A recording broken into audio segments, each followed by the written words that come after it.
मन बोल हरि हरि हरि बोल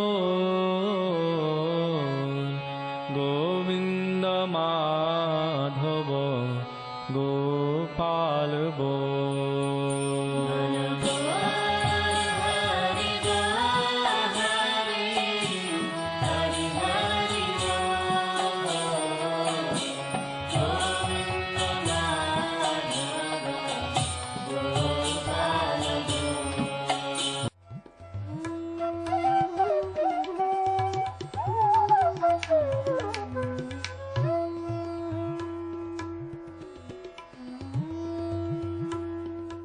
ओम विष्णुपाद अष्टोत्तर शत श्री श्रीमद् भक्ति वेदांत नारायण गोस्वामी महाराज जी का शुभ आविर्भाव सन 1921 में बिहार के बक्सर जिले में मौनी अमावस्या के दिन अर्धरात्रि में हुआ था। प्रारंभ से ही इनकी धर्म में रुचि थी। बचपन में ही उन्होंने गीता, रामायण आदि का अध्ययन किया था। संसार से अत्यंत तीव्र वैराग्य होने के कारण 25 वर्ष की आयु में ही वे गृहस्थ जीवन त्याग कर मठ में निवास करने लगे। सन 1946 में उन्होंने नित्य लीला प्रविष्ट ओम विष्णुपाद श्री श्रीमद् भक्ति प्रज्ञान केशव गोस्वामी महाराज जी से विधिवत दीक्षा प्राप्त की तथा सन 1954 में संन्यास ग्रहण किया। मथुरा में निवास करते हुए अपने गुरु की आज्ञा तथा कृपा से अनेक ग्रंथों का हिंदी भाषा में अनुवाद किया है। इनके प्रमुख ग्रंथ हैं श्रीमद् भगवद गीता, गीत गोविंद, जैव धर्म, वेणु गीत, भजन रहस्य, ब्रजमंडल परिक्रमा, श्री श्री वृहद भागवतामृतम। इन सभी ग्रंथों का English, Spanish, Dutch, French, German, Russian, Italian, Portuguese, Chinese आदि विश्व की अनेक भाषाओं में अनुवाद हो रहा है। लगभग पिछले 60 वर्षों से श्रील भक्ति वेदांत नारायण गोस्वामी जी महाराज ने भारत एवं विश्व के सभी प्रमुख देशों में शुद्ध भक्ति का प्रचार किया, अर्थात भक्ति योग की शिक्षा प्रदान की। श्रील गुरुदेव के भक्ति प्रचार कार्य से प्रोत्साहित होकर अमेरिका के ह्यूस्टन के मेयर द्वारा श्रीमान लीपी ब्राउन ने 31 मई सन 2003 को इन्हें ऑर्डिनरी सिटीजनशिप एवं गुडविल एम्बेसडर के सम्मान से विभूषित किया। सन 2003 में ध्वजाचार्य पीठ तथा विश्व धर्म संसद ने श्रील गुरुदेव को कृष्ण भक्ति, विश्व भर में सनातन धर्म के प्रचार प्रसार तथा ब्रजमंडल के संरक्षण एवं पुनरुद्धार हेतु अनेक अथक प्रयासों के लिए योगाचार्य की उपाधि से सम्मानित किया। इस प्रकार संपूर्ण विश्व में प्रेम धर्म का प्रचार प्रसार करते हुए श्रील भक्ति वेदांत नारायण गोस्वामी जी महाराज ने 29 दिसंबर 2010 को श्री जगन्नाथपुरी में अपनी भौम लीला को संवरण किया। वे अपनी दिव्य शिक्षाओं में और अपने निष्कपट आश्रित जनों के हृदय में सर्वदा विराजमान हैं।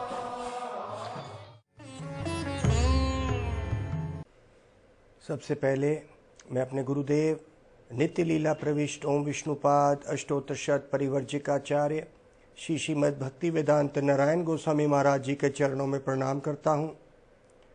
नित्य लीला प्रविष्ट ओम विष्णुपाद अष्टोत्तर शत परिवर्जिकाचार्य श्री श्रीमद् भक्ति वेदांत स्वामी शिला प्रभुपाद के चरणों में प्रणाम करता हूँ।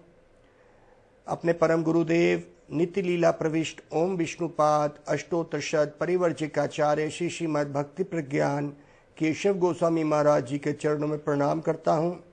आप सब भक्तों का, श्रोताओं का, दर्शकों का स्वागत है। आज हम श्रीमद् भागवत के एक श्लोक जो हमें बताता है कि भगवान को पाने का सतयुग में क्या तरीका था, त्रेता युग में क्या तरीका है, द्वापर युग में क्या तरीका है और कलयुग में क्या तरीका है, भगवान को कैसे पाया जा सकता है। पहली बात तो हम ये समझें कि भगवान को पाना क्यों है। जिस तरह नदियाँ कभी शांत नहीं हो सकती, पहाड़ों से निकली हुई वो इतनी चंचल रहती हैं, जब तक वो अपने मूल स्तोत्र समुद्र तक नहीं पहुँचती तब तक वो चलती रहती हैं। उनकी शांति समुद्र तक पहुँच के होती है। उसी तरह से जीवात्मा इस संसार में कितने दुख भोगता है, कितने प्रेम करता है, आखिर में धोखा खाता है और दुखी होता है।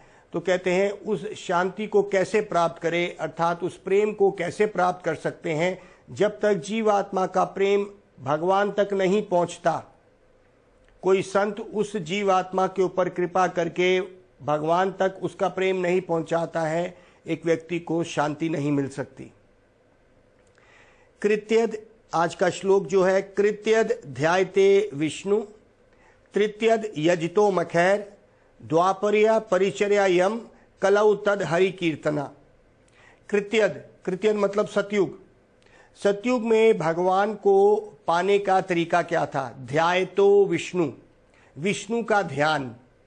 तो कृत्यद मतलब सतयुग, कृत्यद ध्यायते विष्णु, तृतीयद यजितो मखैर, तृतीयद मतलब त्रेतायुग, यजितो मखैर यज्ञ करने की विधि थी। विष्णु को पाने के लिए बड़े बड़े यज्ञ किए जाते थे। द्वापरया परिचर्यायम, द्वापर युग में क्या हुआ कि परिचर्या, बड़े बड़े मंदिरों में बड़ी बड़ी भेंटें चढ़ाने की थी भगवान को पाने के लिए। और कलौ तद हरि कीर्तना, कलौ मतलब कलयुग में अब भगवान को पाने का तरीका क्या है? हरि कीर्तन। तो हरि का कीर्तन करने से भगवान को पाया जा सकता है। वही फल जो कलयुग में हरि कीर्तन से करा जा सकता है, ध्यान की विधि थी त्रेतायुग सतयुग में। देखिए, अब ध्यान की विधि कलयुग के लिए नहीं कही गई, इसकी बहुत वजह है। सतयुग में एक व्यक्ति की उम्र 1,00,000 साल होती थी। एक व्यक्ति 1,00,000 साल जीता था। ध्यान की विधि बड़ी लंबी है। ध्यान में बहुत तपस्या रहती है। जंगलों में जाके बड़े बड़े ऋषि मुनियों ने उस सतयुग में अपने उन शरीरों से, जो शरीर तपस्या सह सकते थे, जैसे कहा जाता है जैसे हिरण्यकशिपु था, रावण था, इन सब ने बड़ी बड़ी तपस्याएं करी। मुनि और योगी लोग ऐसी तपस्या करते थे कि खाना छोड़ देते थे, सांसें लेनी भी छोड़ देते थे। उनके शरीर की सारे मांस कीड़े खा जाते थे, बैठे बैठे वहीं पे ही दीमक जैसे लग जाती थी, लेकिन फिर भी शरीर इतने मजबूत थे कि व्यक्ति मरता नहीं था। तो ध्यान की विधि तो बड़ी ही तपस्या वाली है। कलयुग में हमारे शरीर कैसे हैं? जरा सी भी तपस्या हम नहीं कर सकते हैं। अगर कभी जन्माष्टमी पे पानी ना लेने की विधि है, उसमें भी 24 घंटे में हम कितनी बारी परेशान हो जाते हैं कि कब पूरे होंगे वो दिन जब हम पानी पी सकेंगे। तो ये सतयुग वाली विधि जो तपस्या की और ध्यान की विधि है, हमारे शरीर 5 मिनट के लिए भी स्थिर नहीं रह सकते। हमारे ध्यान के लिए शरीर का स्वस्थ होना और एक जगह पे रहना, उसका तपस्या में, चाहे गर्मी हो, आंधी हो, योगी मुनियों ने तपस्याएं करी, कीड़े लग गए, दीमक खा गई, शरीर खोखले हो गए, लेकिन उनका ध्यान भगवान में लगे रहा। यह है सतयुग में, कृतयुग में। उसमें उम्र थी 1,00,000 साल, और फिर भगवान की प्राप्ति होती थी, भगवान विष्णु की। कहते हैं त्रेता युग में क्या हुआ, जब उम्र घट के हो गई 10,000 साल। त्रेता युग में उम्र 10,000 साल थी, और विधि क्या थी? यज्ञ करने की। तृतीय यजतो मखैर, बड़े बड़े हवन कुंड बनाए जाते थे, और बड़ी शुद्ध सामग्री, घी और अग्नि का और उस जगह का कितना पवित्रीकरण होता था, कितनी शुद्धता रखी जाती थी कि उसमें आज की स्थिति में जहाँ पे हर चीज में, हर वस्तु में मिलावट है, तो क्या ऐसे बड़े बड़े यज्ञ हो सकेंगे? नहीं हो सकते हैं। तो त्रेता युग में जो यज्ञ करने की बड़ी बड़ी भगवान को पाने के लिए, और अब इतने बड़े यज्ञ कहाँ से करे जाएंगे? लोगों के पास इतना पैसा भी नहीं है, वो तो राजा महाराजा थे। कहते हैं द्वापर युग में विधि हो गई भगवान को पाने की, द्वापरया परिचर्या यम, परिचर्य भगवान की सेवा करना, बड़ी बड़ी भेंटें देना बड़े बड़े मंदिरों में। कहते हैं भाई अगर आज की स्थिति ऐसी हो कि कोई बड़े मंदिर में बड़ा चढ़ावा आ रहा है, तो देखा जाता है कि सरकार उसको अपने कब्जे में ले लेती है और सरकार उस पैसे का चढ़ावे का क्या करती है, हमें इस बात का तो इतना बात नहीं पता, लेकिन भगवान की सेवा में कितना लगता है ये एक बहुत बड़ा प्रश्न चिन्ह है। इसीलिए हम उस बात में ना जाते हुए कि भाई जो बड़े बड़े मंदिरों में भेंटें भी आती हैं वो भगवान की सेवा में ना आके सरकारी इस कामों में कहाँ पे चली जाती हैं, किस किस सामाजिक कार्य में लग जाती हैं, जो भगवान का कार्य था उस पे नहीं लगती हैं। तो कहते हैं जितने बड़े बड़े भेंटें होती थी मंदिरों में वो भी सरकार ने ले ली हैं। तब उम्र थी 1000 साल द्वापर में, जो त्रेता में 1 लाख साल थी, जो घट के 10,000 साल त्रेता युग में हुई, जो घट के द्वापर में हो गई 1000 साल। तो एक व्यक्ति 1000 साल जीता था और उसके बाद उसको विष्णु की प्राप्ति हो सकती थी, पक्का नहीं था। लेकिन वो चढ़ावे जो बड़े बड़े हैं वो कहाँ तक पहुँचते हैं विष्णु की संतुष्टि में, इसका कोई अता पता नहीं।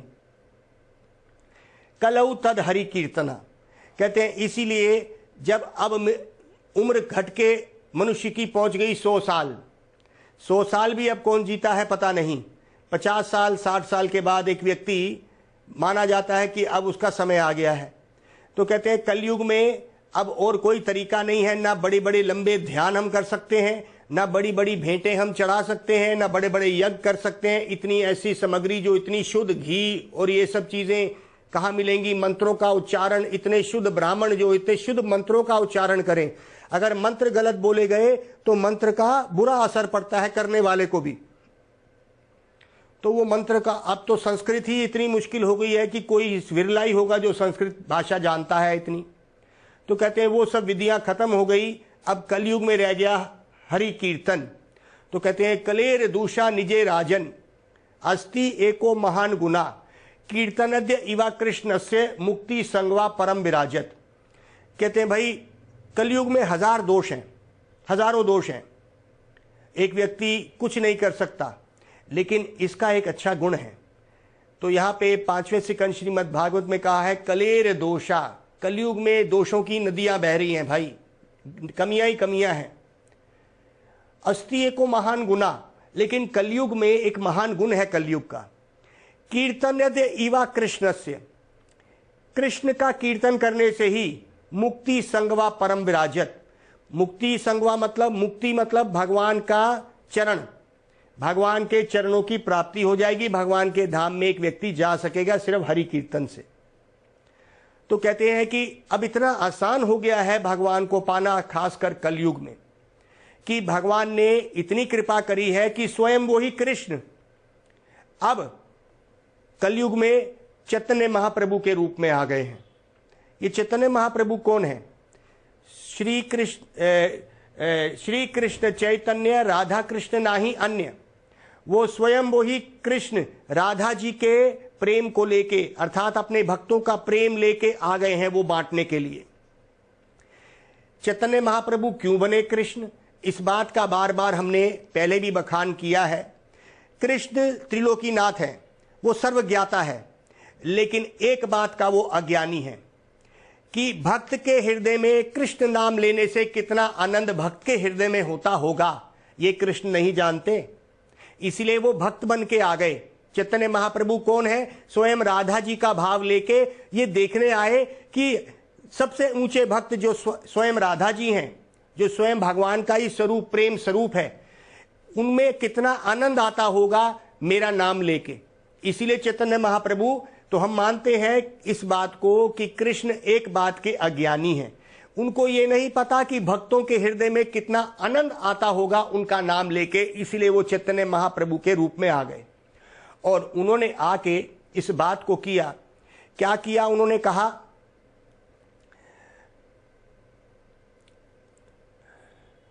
नाम नामे कारी बहुदा निज सर्वशक्ति तत्रा पिता नियमिता स्मरणेन काला एता दृशी तब कृपा भगवन मनापि दुर्देव दिशम इझानी नानुरागा। स्वयं चैतन्य महाप्रभु ने नाम की महिमा पे बोला कि देखो, नाम और नामी में कोई अंतर नहीं है। नाम नामे कारी बहुधा निज सर्व शक्ति, उस नाम जिसका नाम हम ले रहे हैं और नामी अर्थात कृष्ण और कृष्ण के नाम में कोई अंतर नहीं है, और कृष्ण ने अपनी पूरी शक्ति इस नामों में डाल दी है। तो अगर हम भगवान का नाम लेंगे, खासकर कलयुग में, वो नाम हमारे पे कितनी कृपा करता है। निज सर्व शक्ति, अपनी सारी शक्तियां भगवान ने, उल्टा भगवान से ज्यादा कृपालु भगवान का नाम हो गया कलयुग में। और अगर कोई ऐसा संत मिल गया जिसने हमें उस नाम का रस दे दिया, उस नाम की शुद्धता और उसका महत्व बता दिया, उस संत की कृपा से उस नाम में 4 चांद लग जाते हैं। एक व्यक्ति को आराम से भगवान की प्राप्ति होती है। प्राप्ति का मतलब है जो प्रेम वो इस संसार में खोज रहा है, अपने पत्नी में, परिवार में, अपने बच्चों में, अपने शरीर में, और असंतुष्टि हमारे जीवन का कारण रहती है।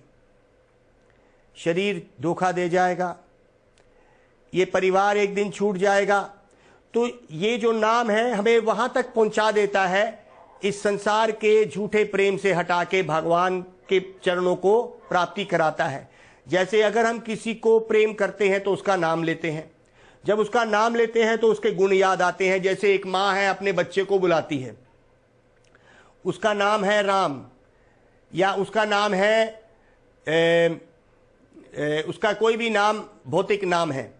जब उसको नाम को पुकारती है उसकी माँ, तो उस बच्चे के सारे गुण उसको याद आते हैं, और कैसे बच्चा खेलता था, कैसे पैदा हुआ, कैसे माँ की गोद में रहता था, अब वो बड़ा हो गया, तो माँ के पास कितनी उसकी यादें हैं। उसका नाम लेके वो स्वयं रो भी सकती है अगर वो बच्चा पास नहीं रहता तो कहते हैं उसी तरह से भगवान और भगवान के नाम में अंतर नहीं है।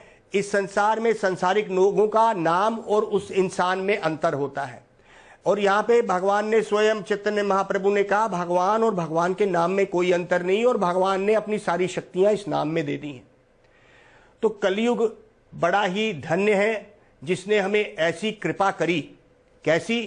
कि हमें भगवान का नाम दिया जिसको हम ले सकते हैं। इसमें कोई तपस्या नहीं, कोई हमारा खर्चा नहीं होता, कोई बड़ी बड़ी भेंटें देने को नहीं है। इससे ज्यादा कृपालु और क्या हो सकता है भगवान।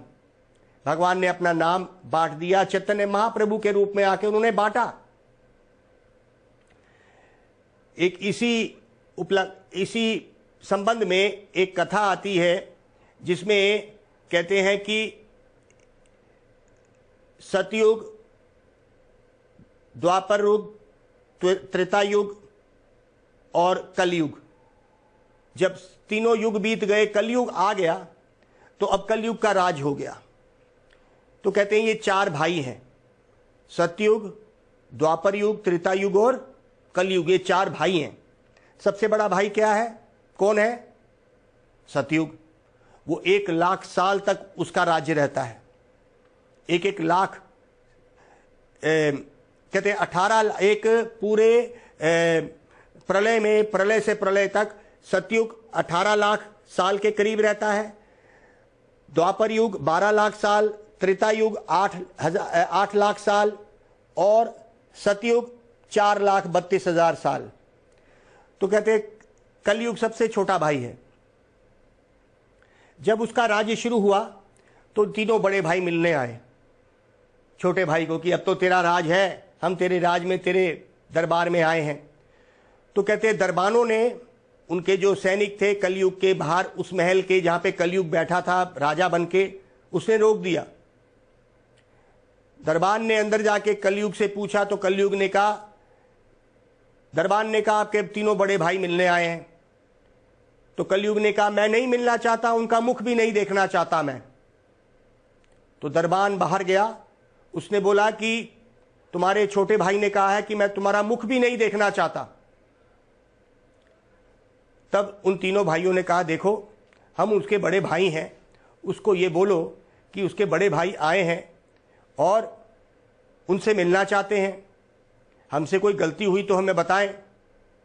खैर कई बार ऐसे दरबार के अंदर बाहर जाने से जब बड़े भाई नहीं जा रहे थे तो कलयुग ने तीनों भाइयों को अंदर बुला लिया। तीनों भाई आए और उन्होंने कलयुग से कहा अरे भाई तू तो हमारा छोटा भाई है, ऐसी क्या बात है जो इतनी नाराजगी तेरे को हमारे से हो गई। तो कलयुग ने कहा, खामोश हो जाओ तुम तीनों, तुमने बड़प्पन ऐसा कोई नहीं दिखाया। सतयुग, तुम मेरे बड़े भाई बनते हो, तुम बताओ जब तुम थे यहां पे तो भगवान का मार्ग, भगवान को पाना कितना मुश्किल कर दिया था तुमने। एक व्यक्ति को 1,00,000 साल मिलते थे, हजारों हजारों सालों की तपस्या करनी पड़ती थी, अब खाना पीना छोड़ देना पड़ता था, सांस भी लेना बंद कर देता था वो, उसकी शरीर में दीमक लग जाती थी, और भगवान का ध्यान करने की जो विधि सतयुग तूने बनाई हुई थी, और फिर भी विरले विरले कोई पा सकते थे, और वो भी भगवान कृष्ण को या गोलोक वृंदावन या ब्रज की बात नहीं होती थी, सिर्फ भगवान विष्णु तक पहुंच सकते थे, और वो भी कोई विरला। इतना मुश्किल रास्ता तुमने कर दिया था उन जीवात्माओं के लिए। इसलिए मैं तुमसे नाराज हूं कि कितना दुनिया में जीवात्माएं तड़प रही हैं। थोड़ी देर बाद त्रेतायुग खड़े हुए, बैठे, उनसे मिले, उन्होंने बोला, भाई हमसे क्या गलती हो गई? तो कलयुग ने बोला, देखो आपसे ये गलती हुई कि 10,000 साल की उम्र थी और इतने बड़े बड़े यज्ञ करवाने आपने शुरू करवा दिए कि भगवान को पाने का रास्ता सिर्फ एक इतने बड़े बड़े यज्ञ करके ही है। अरे भाई, बड़े बड़े राजसूय यज्ञ और ये सब तो राजा महाराजा करते थे, तो आम व्यक्ति कैसे भगवान को पा सकता था? वो तो यज्ञ कर नहीं सकता था, उसके पास तो इतना पैसा नहीं था। तुमने भगवान को पाने का इतना मुश्किल रास्ता कर दिया कि यज्ञ करने थे। तो अब ये बताओ, यज्ञ में अगर कोई मंत्र का उच्चारण गलत हो गया तो जो यज्ञ करने वाला और करवाने वाला है उसके ऊपर इतना बुरा असर होता था कि एक व्यक्ति भगवान का नाम लेते हुए डरता था। मैं नहीं मानता कि तुमने कोई अच्छा राज्य किया। त्रेतायुग भी मुंह नीचे करके खड़े हो गए। अब आए सामने द्वापर युग। द्वापर युग के लिए बोला, देखो बड़े बड़े मंदिर बनाने में इतना समय, इतना उद्यम लगता है कि एक आम व्यक्ति तो बड़े मंदिर नहीं बना सकता था, और बड़े मंदिर के बाद इतनी बड़ी बड़ी भेंटें देना, एक आम व्यक्ति कहां दे सकता है इतनी बड़ी बड़ी भेंटें? वो तो राजा महाराजा ही कर सकते थे, जैसे पांडवों ने कर लिया। तो तुमने ऐसी क्या चीज करी? तुम तीनों भाइयों ने, जब भगवान ने तुम्हें राज्य दिया था, भगवान तक एक व्यक्ति को पहुंचाने के लिए तुमने रास्ते इतने मुश्किल कर दिए थे। देखो मैं कितना धन्य हूं। फिर कलयुग अपनी बड़ाई बोलना शुरू किया। देखो मैं कितना धन्य हूं कि मेरे इस कलयुग में चैतन्य महाप्रभु आ गए। वही कृष्ण अब चैतन्य महाप्रभु के रूप में आ गए हैं मेरे ही युग में, क्योंकि वो जानते हैं मैं बड़ा कृपालु हूं। और इस कलयुग में चैतन्य महाप्रभु कौन है? वही राधा जी का प्रेम लेके बांट रहे हैं गली गली में। और एक व्यक्ति जो इस संसार में एक रेगिस्तान की तरह उसका हृदय है, सूख गया है और जीवन बहुत ही छोटा है। मैं जानता हूं कि अगर मैं इतनी कृपा नहीं करूंगा, भगवान महाप्रभु इसीलिए आए हैं क्योंकि समय सबके पास कम है। चाहे वो लेना चाहे ना चाहे, चैतन्य महाप्रभु, नित्यानंद प्रभु जो उनके भाई, स्वयं वही बलराम जी जो द्वापर में बलराम बन के आए, अब नित्यानंद प्रभु बन के आ गए हैं। वही कृष्ण द्वापर के अब बन के आ गए हैं चैतन्य महाप्रभु। गली गली जाके उन्होंने इस हरि नाम को फैला दिया। आज जो हरे कृष्ण महामंत्र है, आज से लगभग कोई 550 साल पहले चैतन्य महाप्रभु इस धरातल पे थे, और उन्होंने वो बाढ़ जो है गौड़ देश बंगाल से शुरू किया और पूरे भारत में फैला दिया। और ये भविष्यवाणी हुई कि ये जो महामंत्र है पूरे दुनिया में ये फैल जाएगा, और हर व्यक्ति, चाहे गोरा है, चाहे काला है, चाहे जैसा भी है, वो इस हरे कृष्ण महामंत्र को लेगा। और उसका आज हम असर देख रहे हैं। घर घर में इस हरि नाम को पहचाना जाता है। तो कलयुग ने कहा, देखो मैंने कितनी कृपा करी, और भगवान ने मेरे पे कितनी महाप्रभु के रूप में आके कृपा करी कि जीवात्माओं को इतना बड़ा ऊंचा धन जो तुम लोग नहीं दे पाए। सतयुग में कितने लोगों ने भगवान के धाम को हासिल किया था, और अगर किया भी था तो विष्णु लोक तक ही गए थे। कितनी तपस्याएं करने के बाद, यज्ञ करने के बाद, इतने बड़े बड़े ब्राह्मणों को बुलाना और इतने बड़े बड़े यज्ञ करवाना, और थोड़ी सी त्रुटि, थोड़ी सी गलती हो जाए तो पूरा यज्ञ खराब हो जाता था। कलयुग में तो चाहे व्यक्ति भगवान का नाम जैसे भी लेगा उसका बेड़ा पार हो जाएगा। तो भगवान ने कृपा करी है मेरे इस राज्य में। अब भगवान ने इतनी कृपा करी कि स्वयं चैतन्य महाप्रभु के रूप में आ गए हैं। तो कहते हैं कि भगवान ने गोकोटि दानम ग्रहणे खगस्या प्रयाग गंगोदक कल्पवासम यद्युताम सुमेरु स्वर्ण दानम गोविंद कीर्तिर्ना समानम शतंशा। कहते हैं एक व्यक्ति गो कोटि लाखों लाखों गाय दान करे, ग्रहणे खागस्य, और दान करे तब जब ग्रहण लगा हो। खागस्य मतलब जब सूर्य ग्रहण लगा हो तो लोग बड़ा दान करते हैं।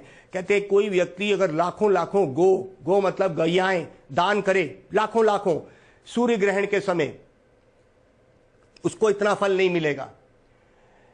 प्रयाग गंगोदक कल्पवासम, प्रयाग और गंगा में, गंगा के किनारे कल्पवासम, हजारों हजारों साल वहां पे वास करे कि गंगा मुझे शुद्ध कर देगी, मैं गंगा के पास रहता हूं। कल्पवासम, प्रयाग गंगोदक कल्पवासम यज्ञयुताम सुमेरु स्वर्ण दानम। कहते हैं और यज्ञ करे और उस यज्ञ में बड़े बड़े सुमेरु पर्वत जैसा सोना, इतना सोना दान भी कर दे उस यज्ञ में। गोविंद कीर्तिर ना समानम, गोविंद के जो नाम की कीर्ति है अगर कोई एक बारी ले ले, ये जितनी भी चीजें मैंने बोली है उसका 100वां भाग भी नहीं है, शत अंशा 100 भाग भी नहीं है ये इतना। अगर एक व्यक्ति एक गोविंद का नाम ले ले उसके इतने कर्म सुधर जाएंगे जो इन सब बातों से भी करने पे नहीं होगा। तो गोविंद के नाम की कीर्ति कितनी बोली गई देखिए। तो कहते हैं कि ये कलयुग इतना दयालु हो गया है। उसी वक्त तीनों भाइयों ने अपना सर झुका लिया और कलयुग ने कहा देखो भगवान ने मेरे पे कृपा करी, मैं इतना दयालु हो गया हूं, और अगर अब कोई व्यक्ति इस कलयुग में भगवान का नाम नहीं लेता तो फिर उसका क्या होगा। कहते हैं सच में ही वो दुर्भागा है जो इस कलयुग में बिना किसी तपस्या के, बिना किसी यज्ञ के, बिना किसी भेंट चढ़ाने के, ये कलयुग ऐसा है कि हमें कुछ नहीं करना, बैठे बैठे सुबह शाम भगवान का नाम लेना। अगर अब नहीं ले सके हम तो हमारा जो जीवन है व्यर्थ हो गया। हम फालतू में ही मनुष्य बने, मनुष्य जन्म पाइया, राधा कृष्ण ना भजिया, जानिया सुनिया विष खाइनु। अगर अब हम भगवान का नाम नहीं ले रहे तो जानबूझ के हम जहर ही खा रहे हैं, क्योंकि अब फिर मौका नहीं मिलेगा। अगर हमने अब मौका गंवा दिया तो याद रखिए कि अब फिर इसके बाद मौका कब मिलेगा। ये कलयुग है, इसको धन्य कलयुग कहा गया है। इसके अलावा अब हमें भगवान का मौका नहीं मिलेगा पाने का। इसलिए मेरे साथ बोलिए हरे कृष्ण कृष्ण कृष्ण हरे हरे, हरे राम राम राम हरे हरे। मन बोल हरि हरि हरि बोल, गोविंद माधव गोपाल बोल।